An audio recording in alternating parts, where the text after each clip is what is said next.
It's March 2030, and Nadia is reading an email she's read 4 times already. She got a full scholarship at a school, she was told, by more than one person she had no business applying to. Her GPA was a 3.4, her LSAT was a 168. On paper, she shouldn't be there. And 8 months ago, she almost wasn't. She was on her couch at 11 p.m. with a blank document open and a roommate telling her to just use ChatGPT. But she didn't. Now, this is a scenario, not a prediction, but every force I'm about to describe is already in motion right now. And to understand what Nadia was really up against that night, you need to meet the other person applying at the same time she was. Marcus was eating leftover pad thai when he opened ChatGPT. Marcus had a 3.7 and a 166. Strong application across the board. He went to a good school, had a clean resume. He prompted, edited, and polished. 20 minutes, the essay was clean. It was grammatically flawless and structurally sound. It hit every mark. And he didn't think of using AI as cheating because nobody did. By the late 2020s, surveys showed roughly 2 out of 3 law school applicants were using AI somewhere in the process. Over half of law schools still hadn't published a policy on whether it was allowed. There were no rules, no guidance at all, just silence. And everybody understood what silence meant. It meant, just go ahead.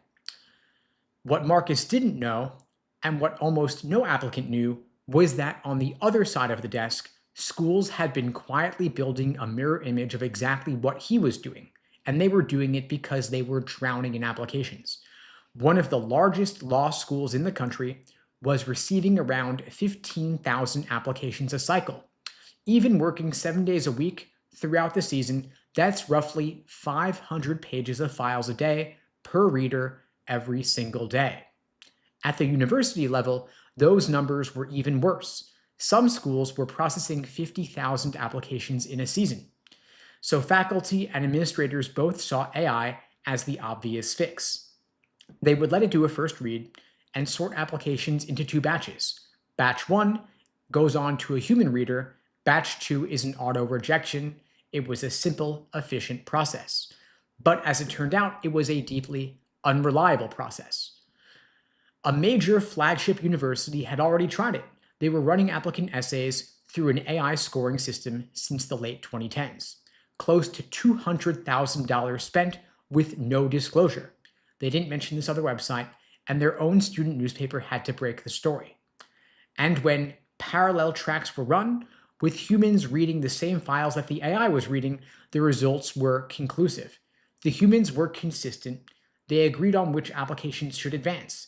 Their instincts aligned across all readers. But the AI was all over the place. On one file, it would say advance. On a comparable file with the same numbers, same profile, reject. There was no consistency. There was no reliable pattern. But the schools did not stop because the volume pressure was too strong and the cost savings were too attractive. So more admissions officers adopted AI tools quietly without telling applicants. One university launched an AI plus human review system publicly. Their VP of enrollment said other schools had been calling, interested, but terrified of the backlash. They told him, "You go first. We'll watch from the sidelines." Of course, that's not innovation. It's just a herd waiting for the first animal to cross the river. And so Marcus used AI to write his essay, and the school used AI to read the essay. An AI evaluated an AI's work and stamped it as being acceptable, with no human being touching either side of the exchange. Now, that same month, Nadia was staring at a blank page at 11 p.m. She didn't know about the AI readers. She didn't know the system was shifting underneath her. She just knew something felt wrong about letting the machine write something that was supposed to be hers. So she sat there and eventually she started typing. She wrote about a Thursday night near the end of her second year at a legal aid clinic. She was locking up and a man knocked on the glass door. He had an eviction notice in one hand and his daughter's backpack in the other. He didn't have any appointment. He didn't know how any of it worked. He just knew the sign said free legal help and he was out of options. So Nadia sat with him for 2 full hours. She didn't write her essay about wanting to be a lawyer. She wrote about the moment she realized she already was one, effectively. Now, both essays went into the same pile and they entered a spiral. Schools adopted AI readers to handle the volume, and applicants responded by using AI writers. So the essays converged into the same structure, same level of polish, same vocabulary, and schools found it harder to distinguish files. So they leaned harder on AI scoring. Human readers got pushed further from the first read, which meant the applicants who most needed a human to see their file were the applicants least likely to get one, which meant there was even less reason to write something truly human, which meant the next cycle's essays converged even more. Each turn made the next one worse. And so within a few years, every unproctored element of the application had crossed to the same side. Personal statements, diversity statements, resumes, letters of rec, all of them were suspect, none of them were verifiable. And the AI detection tools had failed early. Even the company behind ChatGPT pulled its own AI detector. A top law program dropped numerical essay ratings entirely. One reason they gave, publicly even, was generative AI. A school was saying out loud it could no longer confidently evaluate what it had been evaluating for decades. And in the middle of all this, you had Nadia's essay, the one about the man at the door, sitting in a pile with hundreds of AI polished files waiting to be sorted into batch 1 or batch 2. Now, if you've got a 3.9 and a 175, this one isn't for you. Your numbers will carry you through any version of this process. Human reader, AI reader, doesn't matter. What I'm sharing today is for the person with a 3.4 GPA and the strong story. The splitter, the reverse splitter, the first-gen applicant, the career changer, the person whose numbers alone do not open the door, but whose life, if someone actually reads about it, will make them exactly the kind of student a law school should want. And most of you watching this are closer to that person than you'd like to admit. The spiral exists to sort you out of the pile. An AI first read is a numbers filter with better vocabulary.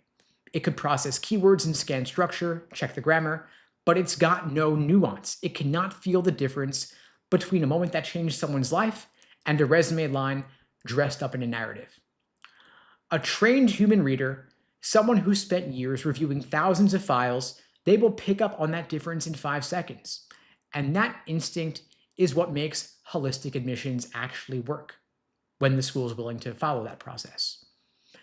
And that spiral pushes that reader further from your file with every single turn. Now, you might be the most compelling applicant in the pile, but the system might never find out. Now, imagine it's March 2030. A dean of admissions at a top 30 school is reviewing borderline files. She opens Nadia's application, reads the essays, and something in it has texture, a specificity the dean hasn't seen in the last 50 files. A man at a door, a backpack, an evening that doesn't feel constructed from an AI prompt. She then pulls up Nadia's LSAT writing sample. Yes, the writing sample, the section most applicants had always rushed through. But by the late 2020s, schools had started using it as a verification tool, comparing the voice in the proctored sample to the voice in the personal statement. If they didn't match, that was a major red flag.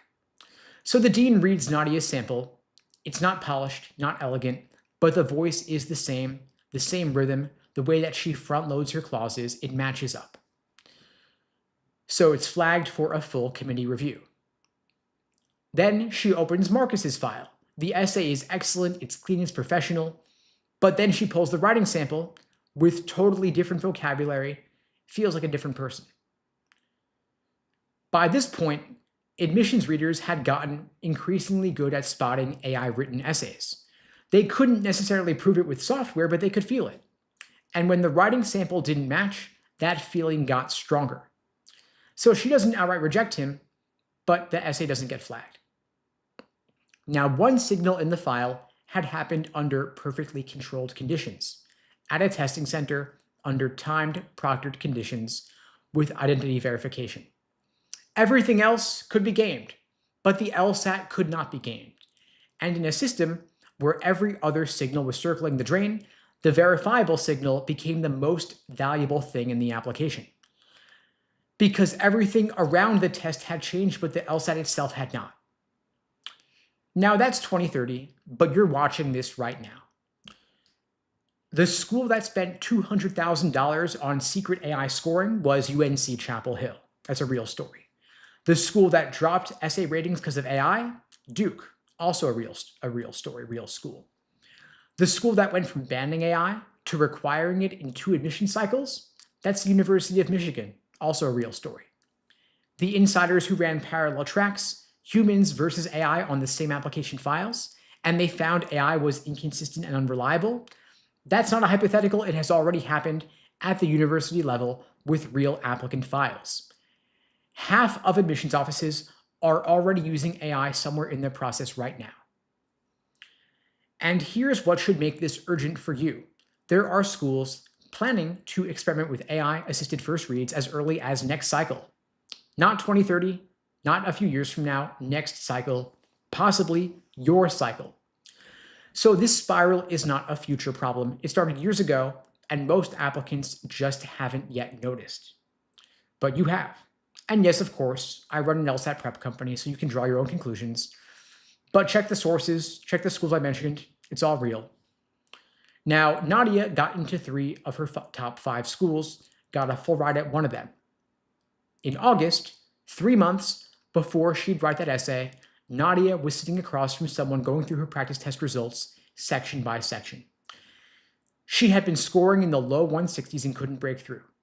Then, 40 minutes into that conversation, she realized she'd been misdiagnosing her own weaknesses for months, grinding the sections she liked least, instead of targeting the ones where she was leaving the most points on the table. By October, she'd pushed to a 168. Those extra points at her target schools were worth 6 figures in scholarship money. When she sat down to write, she didn't optimize. She sat with a blank page until something real came out, a specific scene talking about a specific night. Details that no AI could ever generate because no AI sat in that clinic watching a man decide whether to trust a stranger with his family's future. And the night before she submitted, she did one more thing. She pulled up her LSAT writing sample and read it next to her personal statement, checking for voice. Did they sound like the same person? And they did. Those 15 minutes that she spent comparing them made her entire file hold together. Now, Marcus got into law school. He got into good programs. He's going to be fine. But not the reach schools, not the ones where his numbers were borderline and his essay needed to pull him across. At those schools, his file looked like 100 others. It was clean, but it was forgettable.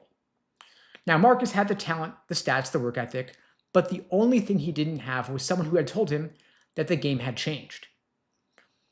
Because the admissions process is changing faster than most applicants realize. Those who understand which direction the spiral is turning, who know which signals are rising and which ones are fading, they're the ones who come out ahead. Now, somewhere right now, someone is sitting on a couch with a blank page open. The roommate's advice is the same as it was for Nadia, but the answer doesn't have to be. Now, if you'd like my help getting into better law schools, getting more scholarship money, raising up your LSAT score, I'm happy to help you out. I'm offering free LSAT coaching lessons, private one-on-one, for everybody watching this now or later.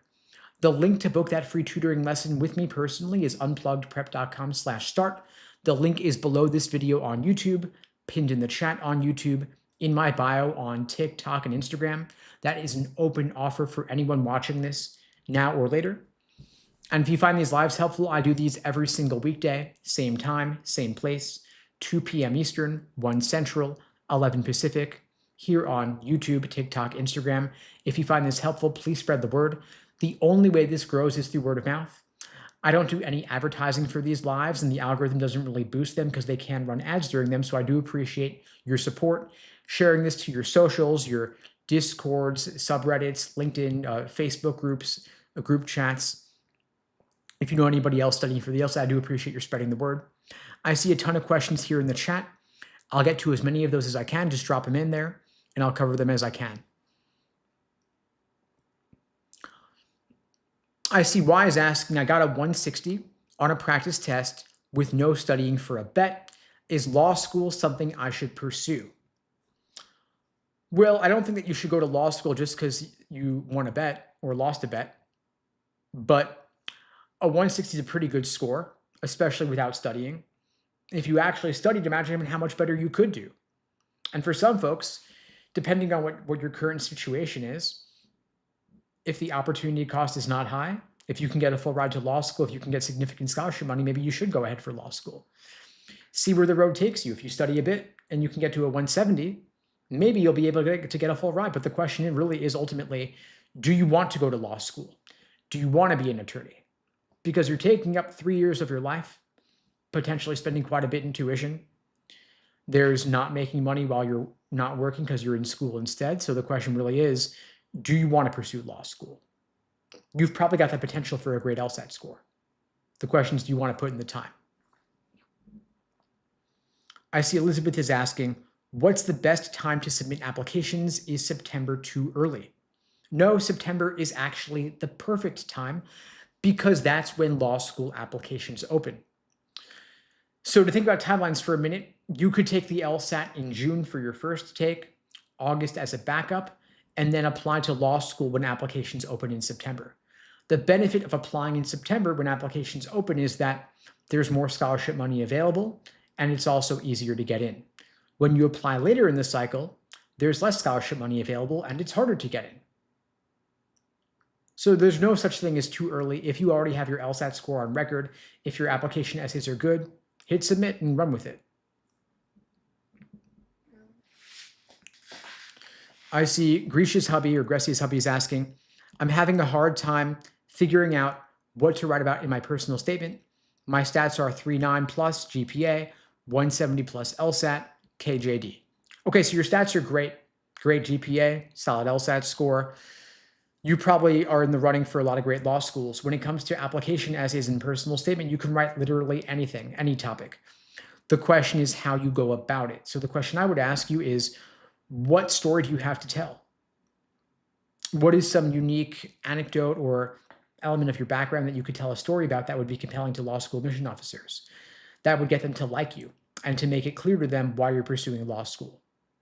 But literally any topic could be a perfectly fine topic. The devil is in the details. It's all about how you execute on that topic. As an exercise, you might try writing a couple of mini essays. So say if you want to brainstorm, think through 3 different topics you might potentially use for your personal statement.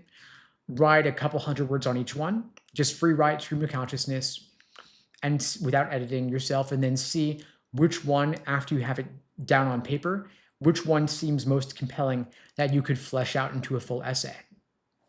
Or maybe you write all 3 essays in full and then see which one looks best. And you could free write these, doesn't have to be tightly edited or anything.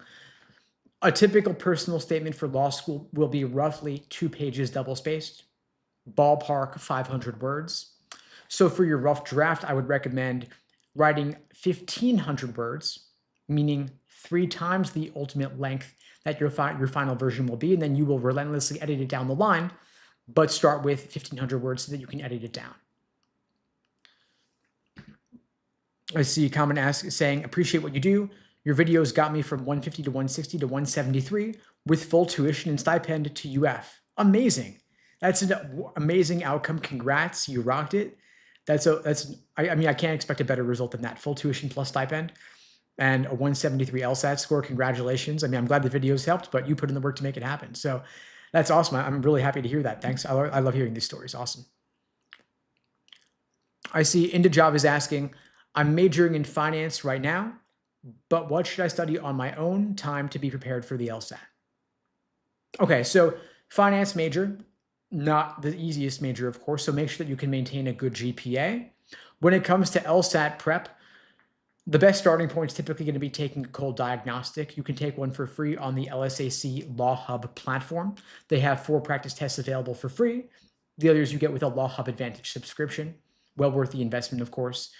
The thing, though, is that the practice tests on Law Hub do not come with explanations, and there's no one you could talk to or get feedback from or guidance on your approach. And so if you're looking for support in getting the highest possible score, rather than just self-studying, I'm offering free LSAT tutoring lessons for you and everyone else watching this later.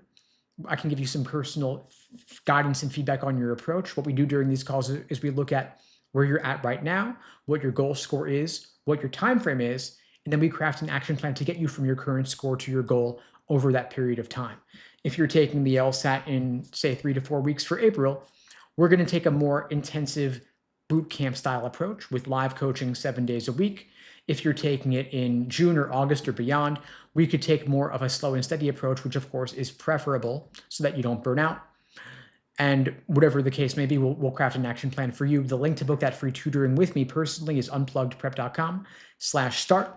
Again, the link is below the video on YouTube, pinned in the chat on YouTube, in my bio on TikTok and IG as well.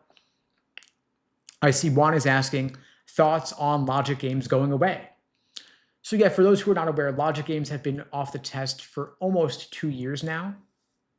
Since after the June 2024 LSAT, they removed the logic game section and they replaced it with the second score logical reasoning section, which means that logical reasoning is now 2/3 of your test. Any gains you make in your understanding of logical reasoning will be doubled across the 2 sections. And so after LSAC made the change, of course, we purged all logic games from our courses and coaching, and we added a lot more material on the logical reasoning section. Overall, I think the change is beneficial for the average test taker because you can now narrow your focus.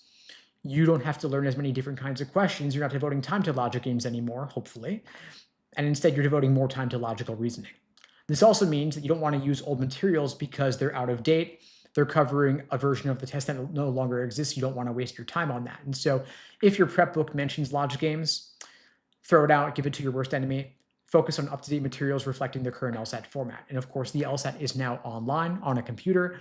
It's not on paper, not out of a book. So I recommend not studying out of a book, instead using up-to-date materials. At LSAT Unplugged, we keep everything up to date with the latest changes.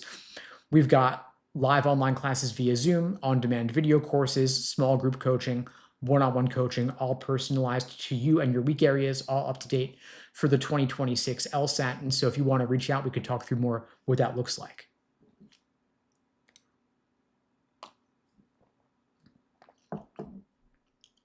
I see Officer Nubs is asking, can I get into a mid-tier school with a 3.0 GPA and a 155 LSAT?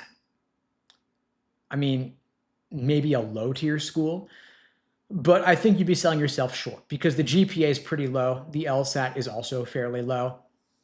And you're going to end up paying a lot of money for a law school that may not be worth attending, or at least not worth paying for.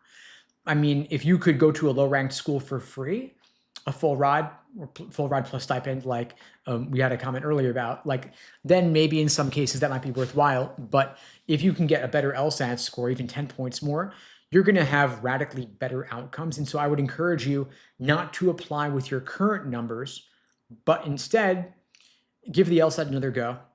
Maybe put in another 2 to 3 months, take it in June. You will get such better outcomes. You will get into better schools. You will get more scholarship money. It's the easiest money you'll ever make to retake the LSAT and get 10 points more even. And this will set the trajectory of the rest of your legal career. Putting in 2 to 3 months now for an LSAT retake to get you 10 more points is probably the best possible use of your time right now. I wouldn't apply with your current numbers, to be frank. Maybe you'll get in somewhere, but you're going to pay a lot for it. If you can get better numbers, though, then law schools will pay you in the form of scholarship money. But if you want to get a sense of where you're competitive, I mean, just go on the American Bar Association 509 reports. Look at the schools you're considering, see what are their LSAT medians, what are their GPA medians, and you'll see where you're competitive. And unfortunately, because there's a lot of grade inflation, a 3.0 GPA is probably not competitive. And your LSAT score is not going to do enough to make up for it because it's also a fairly average LSAT score. And of course, hard to redo undergrad, hard to increase your GPA, but your LSAT score is relatively easier to increase because it's just one retake away, a couple months away from now. I see Elizabeth is saying, I see a lot of people who applied before Christmas and still have not heard back for this cycle. Yeah, it's unfortunate. There are a lot of people applying to law school these days. Applicant numbers are up year over year for the past 2 years. And so law schools are inundated. They are flooded with applications. And for that reason, they are just not getting back to people in a timely fashion. It's not polite of them, of course, but they hold all the cards, and all you got to do is sit pretty and wait. There are two things you can actually do, though, seriously. Though one of them is you can send a letter of continued interest if you've already applied and have not yet heard back. You reach out to them saying, just wanted to let you know, your school is still my top choice. I wanted to reiterate my interest. Since I applied, I've done XYZ impressive thing, got a promotion at work, got an award of some kind. Maybe the second thing you do is you retake the LSAT and then update them with the stronger number, the more compelling number that could also help get you off a wait list or off of a silence or a lack of response, help you get in when you haven't heard anything for a while. So those are two things you could do. Let's see here. Some Herculean Takes is asking, will next cycle be just as bad? Impossible to say, right? Who knows? Who can predict the future, right? I mean, what we can say is that applicant numbers will probably not increase yet again because they've already increased so much. I can't really see them going a lot higher than they already have gone. At a certain point, they've got to level out or plateau. But law school applicant numbers are largely counter-cyclical, meaning when the economy is great, fewer people go to law school. When the economy is bad, more people go to law school because of opportunity cost. If the job market is fantastic, people think to themselves, I can make great money getting a job right now just with just a BA or just a master's degree. However, if the job market is bad, people say to themselves, you know what? Why try to get a mediocre job? I'll just get a JD, pull myself out of the job market for a couple of years. Then 3 to 4 years from now, I'll have better employment prospects because I'll have a JD, I'll have higher earning potential. And so the question is, where are we at in the economy right now? Where will we be in the fall? I mean, we still got 6 months to see where things shake out before the next cycle begins when applications open. And people can take the LSAT and apply in the span of 3 months or less even. They can apply on a whim. And so we will see what happens, but from what I can tell right now, the job market is not looking fantastic. We're in kind of a minor recession or dip of some kind. There's also the concerns over AI disrupting entry-level jobs, and so I think that will continue to affect the job market for folks who might decide to go to law school. I mean, if you're a new college grad coming up in the next couple of months and you're thinking to yourself, well, the entry-level job market's not great, maybe I'll just apply to law school straight away. That might lead applicant numbers to increase.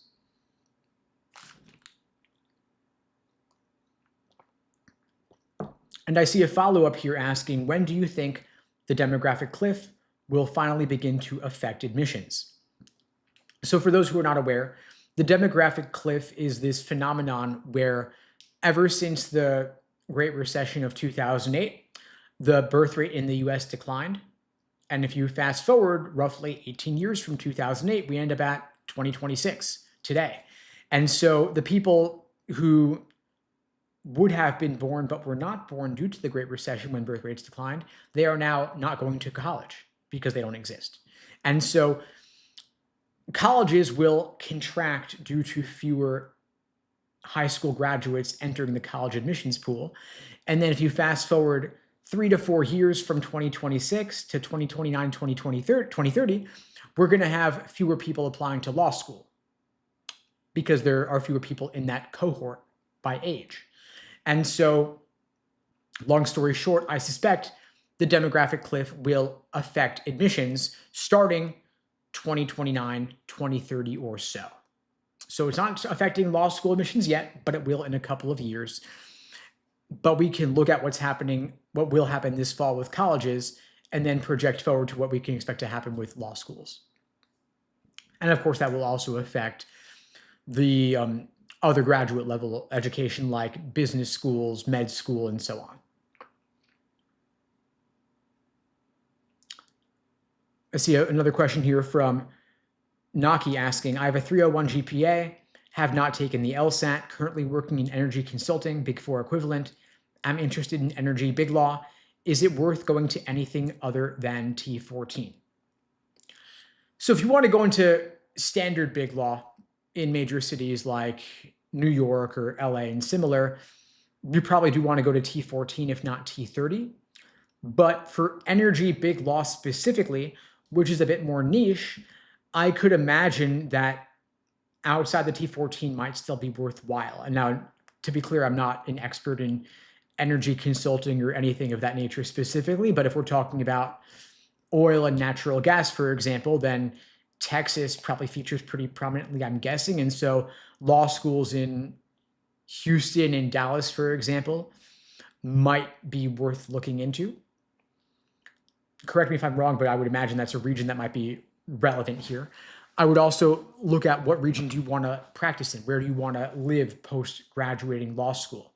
If you are from Texas or you want to live in Texas because you want to work in the industry and Texas is the place for that, then maybe going to law school in Texas would make sense. The T14, of course, have national reputations, especially the top 6 law schools like Harvard, Yale, Stanford, Columbia, Cornell, NYU, Chicago, and so on. But then if you want to work in a particular industry or a particular region that's outside of national prominence, then it could make sense to go to a lower ranked law school that still has a strong regional reputation. A lot of law schools will have a stronger reputation in their local area than they do nationally. And so depending on the situation, it might be worth going to a lower ranked school if it still has a compelling reputation in a particular area, especially if you can get significant scholarship money to go to that school.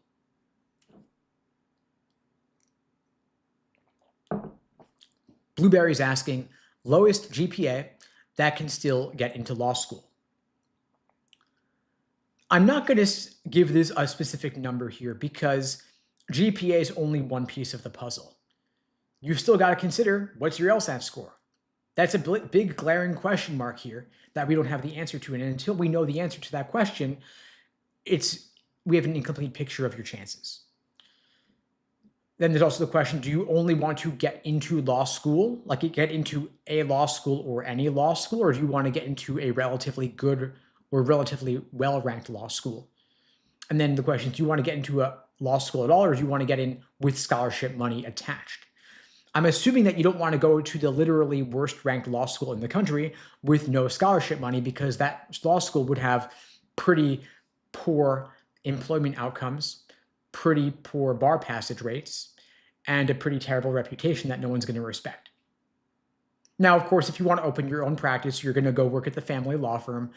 That sort of thing might not matter. Maybe prestige doesn't matter. And if you don't need scholarship money and you have family or significant other supporting you, then maybe that doesn't matter. But I think for most folks, those are relevant considerations. So I would look at, what is your actual GPA? If you're still an undergrad, is there room to increase it? Can you show an upward trend? Can you change whatever factor has led your GPA to be lower than it otherwise could have been? Can you go to office hours, participate more in class, take a lighter course load, take easier classes? Those are all worth considering. And then, of course, even if your GPA is relatively low, can you offset the low GPA or balance it out with a relatively higher LSAT score? The good news for many of us is that even if you've got a subpar GPA, my GPA wasn't great either, you can more than make up for it with a higher LSAT score. Law schools weigh your LSAT score more heavily than your undergraduate GPA because GPAs are subject to a lot of grade inflation. And folks applying to law school have a wide variety of different undergraduate majors from different undergraduate institutions with differing degrees of grade inflation. And folks are also applying to law school with GPAs that may be recent or may not be recent. You have folks applying as KJDs, going directly from undergrad into law school, where their GPA was earned like a year ago or 6 months ago. In contrast, you've got folks who earned their GPA 20 years ago, and who you were 20 years ago is not who you are today. In contrast, though, your LSAT score is going to be typically within a year or two at most. LSAT scores are only valid for 5 years in total, but most folks are applying to law school, I would expect, within a year or two of having taken the LSAT. And for those wondering, my GPA from undergrad was roughly a 3.3 or so. I majored in political science. I probably didn't take my classes seriously enough freshman year of college, or sophomore year, but then I did a total 180 and really worked my tail off the final year of college and raised it significantly because I discovered that if you actually do the readings and go to office hours, which hardly anybody does, professors will appreciate that. If you participate in class, if you're that guy or that girl who raises their hand and clearly can show they've done the reading and they show up to office hours, even just every couple of weeks, that will stand out. They will appreciate that and you will get a better grade. It's as simple as that. It's a function of the amount of work that you put in, but also how you go about it. And he's asking, chances of getting into law school this cycle with an April LSAT. Definitely possible. Depends on the school. Some law schools will take the results of the April LSAT. Some will not. It varies. Just ask them. Like literally call up the school and ask, will you take the results of the April LSAT? And even if their published deadlines say they don't, they're often flexible on those. Just reach out and ask. The worst they can say is no. But there are 200 ABA-approved law schools. Some will take April LSAT results, some will not, but each school sets its own policies. Unknown asks, will law schools look at my SAT score?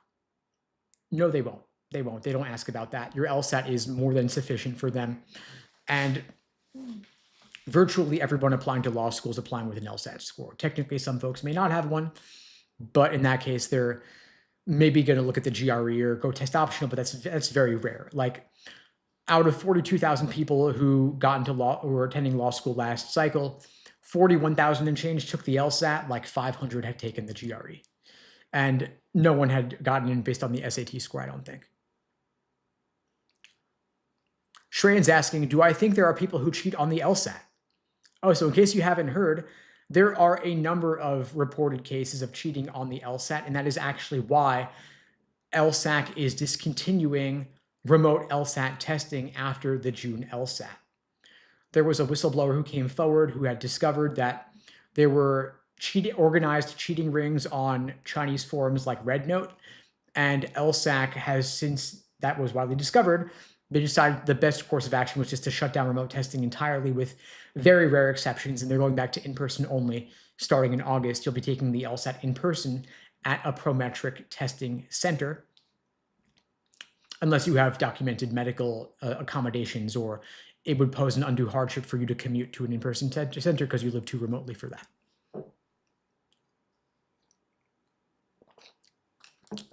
Got a question here. Carrie's asking, do I think tutoring's worth it? I mean, I think tutoring can be a real game changer for your prep. Because the thing is that when you're studying for the LSAT on your own, you don't know what you don't know. But once we add some support into the mix, there's usually a pretty quick score boost to be had, meaning there's going to be a lot of low-hanging fruit. And so for that reason, I'm actually offering free LSAT tutoring for everybody out there watching this now or later. It is 100% free. The way to book the free tutoring with me is through the link in my bio. The link is unpluggedprep.com/start. It's linked below the video on YouTube as well, or in my bio on TikTok and Instagram as well. That's an open offer for everybody watching this now or later.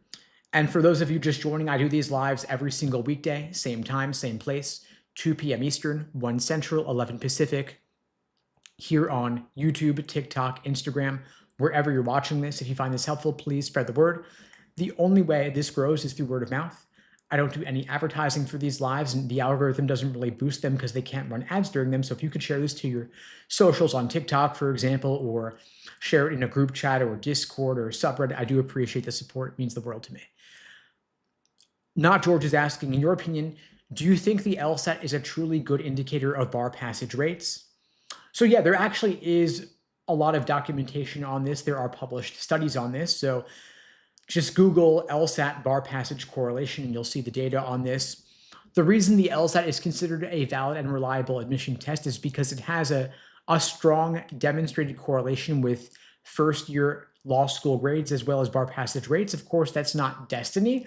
In other words, you can do poorly on the LSAT and do great on the bar, and vice versa. But basically, people who do well on one test tend to do well on other tests also. And so one way for you to show yourself that you have got what it takes to succeed in law school and on the bar exam is to do well on the LSAT. And if you cannot do well on the LSAT, you should take a good hard look and have a good think about whether law school is right for you, and then say to yourself, you know what? I'm going to rock this LSAT to prove to myself that I've got what it takes. And you use that as fuel, as motivation to study all the harder for the LSAT, to get a top score, to get into better law schools, get more scholarship money, and then prove to yourself that you'll be able to rock it in law school and pass the bar exam as well.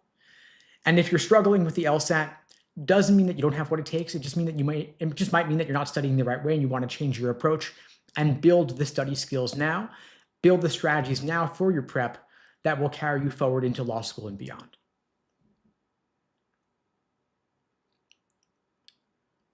Blueberry's asking, who should I ask for a reference letter? Like a letter of recommendation? I mean, the classic people to ask would be professors and employers, volunteer supervisors, community leaders, anyone that you have worked under in some sort of supervised capacity where they can speak to your work ethic, your perseverance. If you don't yet have those relationships, start cultivating them now. It takes time. And it's better to cultivate the relationship first and then ask for the letter than to ask for the letter. And they're like, who are you again? I don't really know you. And then try to make the relationship after. So start now, start early. It's only March. You've got 5.5 months till applications open. You could spend a couple months working on getting to know the person you're going to ask for the letter and then ask for the letter after that. And if you ask them in May or June, that's still enough time to have them write the letter for the fall.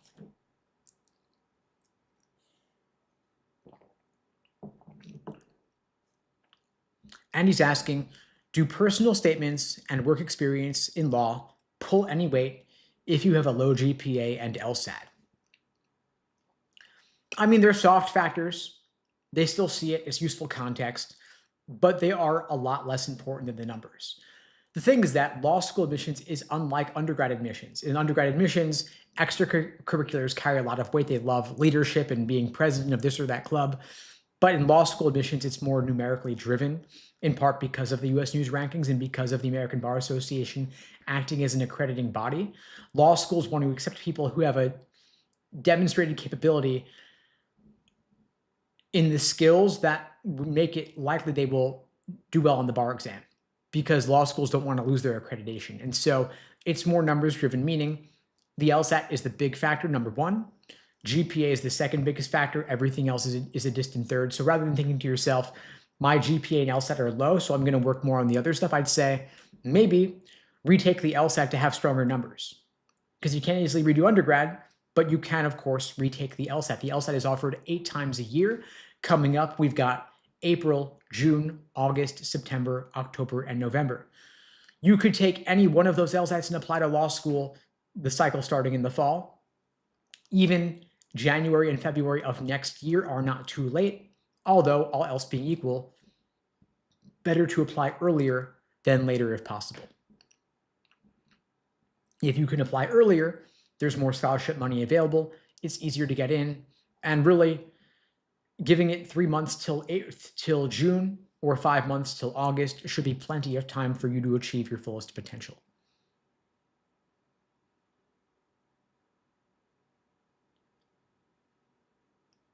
I'm just getting through the chat here for more questions, folks. Feel free to keep them coming.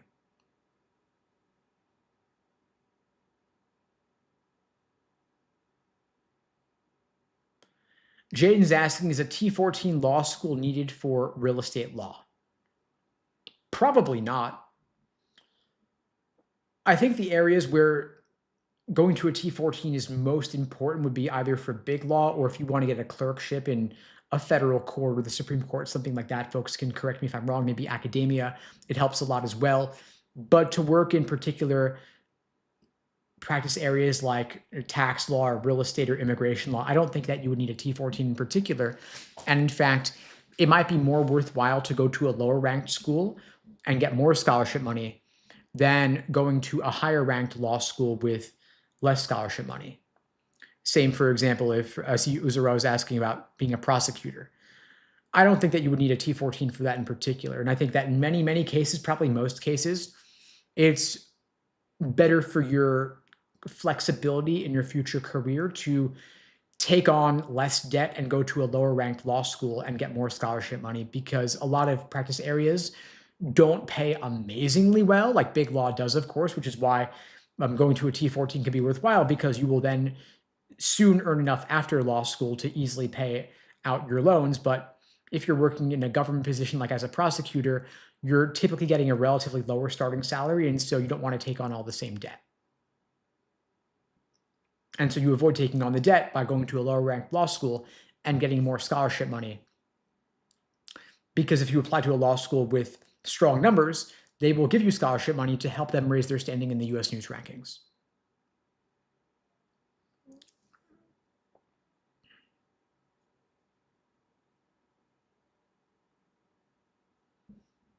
I see Pam is asking, I have my master's in HR management and want to go into employment law. Where do I start? Okay, so I mean, if you're clear that you want to go to law school and you already have a master's degree, of course, undergrad's a done deal. The next step is take the LSAT and get the best possible score. And so I would think about, okay, well, have I taken a practice test yet? Can I take a practice test? Can I carve out 2.5 hours on a weekend, for example, to take a timed practice test under realistic conditions, get a baseline of where I'm at, then look at which law schools I want to attend and see what kind of LSAT score is required to attend that kind of law school. Then say to yourself, okay, well, if my practice test is a 140, I want to get a 170. I want to improve 30 points in the next, say, 3 months till the June LSAT. How many hours can I put in per day and per week to study for the LSAT? And do I want to get some support? Do I want to take a course? Do I want to get coaching? I mean, if you want to talk through your options, I'm happy to help you out. For those just joining, I'm offering free LSAT tutoring lessons for everybody watching this now or later. The link to book that free tutoring with me is unpluggedprep.com/start. The link is below the video on YouTube, pinned in the chat on YouTube, in my bio on TikTok and Instagram as well. That is an open offer for anybody watching this now and later. Happy to meet with you personally and talk you through your LSAT prep action plan to get you to your goal score on your time frame. I see Daniel's asking, I'm hitting the 170s, looking to get those last 10 points. Should I focus only on 4 and 5-star questions? So I'm guessing that you want to get that 180. You're able to hit 170s on your practice test, but you want to close the gap and get a perfect score by test day. So at this point, when you are in the 170 range, you're typically getting hard questions wrong simply because they're hard, and it's not because of the LSAT question type, meaning that you don't get questions wrong because you don't know what a strengthening question is or what a flaw question is. You are proficient in the basics of the LSAT, but you're getting hard questions wrong because of the method of reasoning in the question, in the argument, or a convoluted reading comp passage, or the tricks and traps in the choices. So I do think that focusing on level 4 and level 5, meaning the hardest questions, would be a good place to start. I would make sure that your review process is crystal clear. At LSAT Unplugged, we use a framework called the Socratic review method. It's the cornerstone of our courses and our coaching programs. Basic idea being, we want to help you develop the root cause analysis skills, help you develop the confidence and clarity to dig down into what you're getting wrong and why, so that you can avoid making the same mistake again. So for example, we look at when you made a mistake, was it in your analysis of the argument? Was it in your analysis of the read of the question stem? Or was it in the answer choices? Was it attempting wrong answer choice? What was it an unappealing right answer choice? Because if we can get down to the root cause of what you're getting wrong and why, we can help you avoid making the same mistake again. But it's often not because of the question stem type in particular. And so I would recommend moving away from drilling questions by type. Instead, as an exercise, you might, for example, just do the back half of the logical reasoning section because the questions are presented in a general order of difficulty, meaning they get harder as the section goes on. And so for that reason, you don't want to waste time doing easy questions because you'll get those right anyway. But if you drill only hard questions, you will get more at-bats on the more difficult questions, and every question that you get wrong is an opportunity to learn something new. And so don't avoid what you're having trouble with, focus more on it, because you'll get more of a return on the time invested there. Now, folks, I'll be back tomorrow, same time, same place, 2 p.m. Eastern, 1 Central, 11 Pacific, here on YouTube, TikTok, Instagram, wherever you're watching this. Again, free LSAT tutoring lesson with me, link below the video, link in the bio. I'll see you all tomorrow. In the meantime, I wish you all the best and take care. Thanks for joining.